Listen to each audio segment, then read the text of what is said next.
DPK news, तेवर वही, अंदाज नया।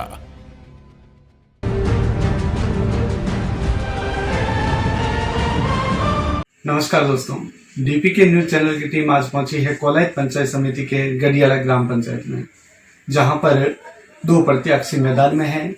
प्रत्याशी अपने अपने स्तर पर जनसंपर्क में लगे हुए हैं और लगातार कोरोना की गाइडलाइन की पालना की जा रही है। इसी बीच हमारे साथ में है रामेश्वर लाल जी भूतरा।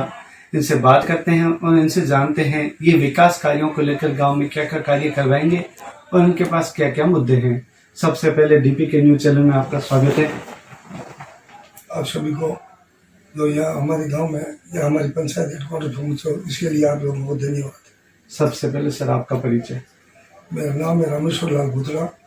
वैसे मैं इसी गांव का रहने वाला हूँ और मैं इसी कार्य से 40 साल से लगा हूँ राजनीतिक में, और मेरा कोई धंधा बिजनेस नहीं है। वैसे मेरा मूल धंधा है वो खेती का है। शिक्षा के बारे में बात करें आपकी। मेरी शिक्षा तो मैं बहुत कम पढ़ा हुआ हूँ। उस वक्त मिडिल स्कूल थी और मिडिल तक ही मैं पढ़ा हुआ हूँ। राजनीति से जुड़ाव पहले कोई पद पे रहे हैं तो बताएं। पहले मैं 1978 से सरपंच बना हूँ, उसके बाद 2 दफा और बन गया हूँ। ये इस बार चौथी बार नंबर है मेरा। बात करें विकास कार्यों को लेकर मुद्दों की, सबसे पहली प्राथमिकता सरपंच बनने के बाद में किस मुद्दों को रहेगी? बात करें सबसे पहले शिक्षा के लिए रहेगी कि सबसे अच्छी शिक्षा ही होती है, तो बालिका शिक्षा के लिए प्रयास रहेगा। जैसे हमारे अभी यहाँ सीनियर सेकेंडरी स्कूल है, बालिकाओं के लिए अलग से स्कूल खोला जाए और शिक्षा अध्ययन के लिए करवाई जाए। आपकी ग्राम पंचायत में लगभग 3400 वोटर है और 5000 लगभग जनसंख्या है। किन किन मुद्दों को लेकर, जैसे आपने बताया बालिका शिक्षा, कन्या पाठशाला अलग से खुलवाने के लिए, कहीं स्टाफ की कमी हो तो मंत्री से या अधिकारियों से बात। स्टाफ की कमी नहीं रहने देंगे। वैसे अभी वर्तमान में हमारा मंत्री इसी इलाके का है, तो भवन सिंह जी शिक्षा है उनके पास, और उनका अच्छा प्रयास है, उनकी अच्छी मेहनत है कि स्टाफ की कमी नहीं रहने देंगे। रहेगी तो उसके लिए दूर करने का प्रयास करेंगे। बात करें आपके ग्राम पंचायत के क्षेत्र की सड़कों के बारे में, क्या स्थिति है और सरपंच बनने के बाद में आप क्या करवाएंगे? सड़क तो मैंने हमारे एक मंडी से जोड़नी है जो गडियाले से बन चुकी है, वाया बागान आडिया। वैसे हमारी गलियों की सड़कें जो है ब्लॉकेज रोड बनी हुई है, पर वो सिस्टम से नहीं बनाई है। हमारी प्राथमिकता ये है कि इन रोडों को सीसी रोड बनाई जाए और सीवरेज बनाई जाए, तो पानी निकासी और रोड दोनों हो जाए तो ये गलियाँ स्वस्थ बन जाएगी, सफाई रह जाएगी और सुंदरता आ जाएगी। अभी बरसात के मौसम में जहाँ पानी इकट्ठा होने का रहता है, जहाँ लोगों का आवागमन में दिक्कत होती है, उसके लिए क्या प्रयास रहेंगे? और सीवरेज लाइन बनाने का प्रयास है ताकि गंदा पानी जो है गाँव से बाहर निकले। पानी संरक्षण के बारे में बात करें, बरसाती पानी के लिए, इसके लिए हमारे गांव के आसपास बहुत सारे तालाब हैं, उनका थोड़ा रख रखाव है, साफ सफाई है, वो की करा दिए वैसे निकलवा दें, उनके आने जाने का पानी का रास्ते खुलवा दें, तो पानी के लिए अच्छी व्यवस्था है पहले से। आम जनता के लिए जनप्रतिनिधि भी प्रयास करते हैं, सरकार भी प्रयास करती है, पशुओं के लिए भी कई लोग प्रयास करते हैं भामाशाह के रूप में आप जैसे। तो यहाँ पे पशु, आवारा पशुओं के लिए क्या स्थिति है और आप सरपंच बनने के बाद में क्या करवा सकते हैं? यहाँ वर्तमान में एक गौशाला खोल रखी है गाँव के युवकों द्वारा, उनका संचालन भी यहीं के लोग कर रहे हैं। वैसे उनकी इच्छा है कि गौशाला का निर्माण करवाना है, उसके लिए उनको पर्याप्त जगह नहीं मिल रही है, उसके लिए ट्राई करके जगह दी जाए ताकि वो अपने गौशाला का निर्माण करवा लेंगे। कुछ एक अगर कमी रहेगी तो ग्राम पंचायत द्वारा करवा दी जाएगी। ग्रामीणों को अमूमन मांग रहती है उनके पट्टों के बारे में, उसके बारे में। पट्टे जब से गांव आबाद हुआ है कोई पट्टा नहीं है, और गांव वालों की इच्छा भी है पट्टों की, और अब जरूरत भी है पट्टों की। आज से पहले पट्टों की जरूरत नहीं थी, अब जैसे भी है पट्टे, आज पट्टे बनवाने की ट्राई रहेगी। इनके लिए अलग से स्टाफ व्यवस्था करके पट्टे पूरे कंप्लीट बनवाए जाएंगे। बात करें पशु अस्पताल के बारे में, क्या यहाँ पे कमी है वो दूर करवाएंगे?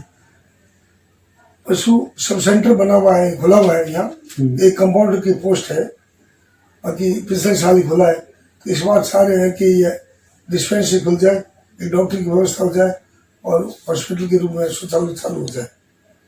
लोगों को व्यक्तिगत लाभ के बारे में बात करें, पीएम आवास योजना और पंडित दीनदयाल योजना, उसके बारे में।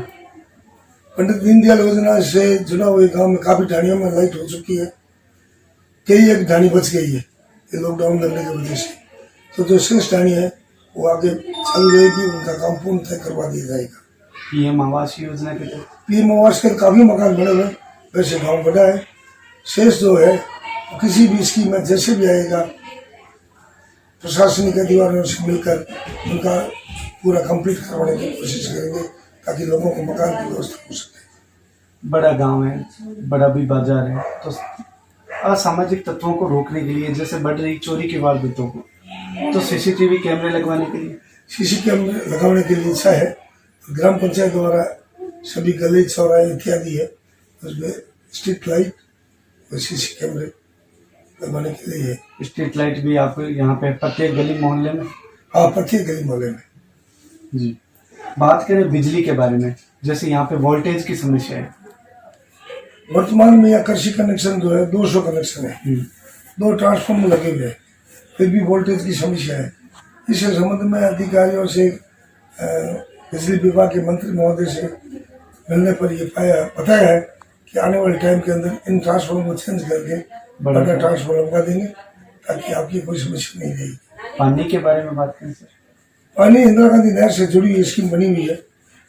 कुछ एक स्टाफ की कमी से पानी कम ज्यादा आता है, बाकी पानी की कोई समस्या यहाँ वर्तमान में है नहीं। बाकी जो पानी आ रहा है वो बीमार पानी है। सीएचसी के बारे में बात करें, कई तरह की बड़ी सीएचसी आपके, फिर भी कोई कमी? सीएचसी के अंदर कोई कमी नहीं है, स्टाफ अभी पूरा है। अब जैसे एक्सरे वाला जो है वो पोस्ट नहीं है, जो एक्सरे मशीन पे होता है। एक एम्बुलेंस के लिए गाड़ी की व्यवस्था सरकार के पास हो या ना हो, ड्राइवर की या पोस्टिंग कर दी जाए या पोस्ट कर दी जाए तो गांव से गाड़ी भी दी जाएगी और सरकारी भामाशाहों के सहयोग से गाड़ी की व्यवस्था आप करवा देंगे? हाँ बिल्कुल, भामाशाह के सहयोग से गाड़ी की व्यवस्था हो जाएगी। बिल्डिंग की कमी है, इसके लिए देखा राज्य सरकार से कितना बजट मिलता है वो ठीक है, अथवा गांव से भामाशाह से बिल्डिंग का काम किया जाएगा। बात करें खेल कूद मैदान के बारे में, वैसे एक खेल मैदान बना हुआ है, अब कई नए जो खेल चालू हो गए इनके लिए बच्चे चाहते हैं कि क्रिकेट के स्टेडियम टाइप बने, तो हमारे खेल में रुचि है, लोग रुचि भी रखते हैं और एक छोटा स्टेडियम बनाने की इच्छा तो है, सरकार द्वारा बजट मिलने पर बनाया जाएगा। अगर ये सारे काम पूरे होते हैं तो क्या आदर्श गांव इसको बनवाने के लिए और भी कुछ प्रयास? आदर्श गांव के लिए जितना भी हो सके उतना अपने करवाएंगे, चाहे सरकार घोषणा करे या न करे, गांव को आदर्श गांव के टाइप बनवा कर छोड़ देंगे। सरकारी अधिकारी देखे तो ये उनको पता लगना चाहिए कि घोषणा करने से कुछ नहीं है, गांव हकीकत आदर्श है। फिलहाल वर्तमान में कोरोना संक्रमण जैसी बीमारी चल रही है, उसको दूर करने के लिए ग्रामवासियों को कोई संदेश? ग्रामवासियों ने मास्क जो है वो हजारों की तादाद मेरे गांव के टेलर लोगों ने बना के दी है। सैनिटाइज पूरे गांव में 2 दफे हो गई है। हर तरह से हर आदमी जागरूक है, बराबर ख्याल रख रहा है। हर रोज कोरोना की जांच हमारी सीएचसी में हो रही है, बिल्कुल सही तरीके से हो रही है, जिसमें कोई दिक्कत नहीं है। 3 तारीख को आपके यहाँ पे मतदान है, तो लोगों को एक ऐसा संदेश देवें ताकि संक्रमण से बचा जा सके, ऐसा? बिल्कुल 3 फुट की दूरी से चलेंगे और कोई भी एक दूसरे को टच नहीं करेंगे, मास्क लगाएंगे और बिल्कुल ख्याल रखते हुए आगे चलेंगे। ये थे हमारे साथ में रामेश्वर लाल जी बूत्रा, जिन्होंने बताया कि भाई यहाँ पे जो विकास कार्य है उनको लेकर काफी विकास करवाया जाएगा। सबसे बड़ा मुद्दा शिक्षा को लेकर है, जहाँ कमी पाई जाएगी वहां पर ये पूरी करवाएंगे। देखते रहिए डीपीके न्यूज चैनल। राहुल सेवक, कैमरामैन एमएल पालीवाल के साथ। डीपीके न्यूज, तेवर वही, अंदाज नया।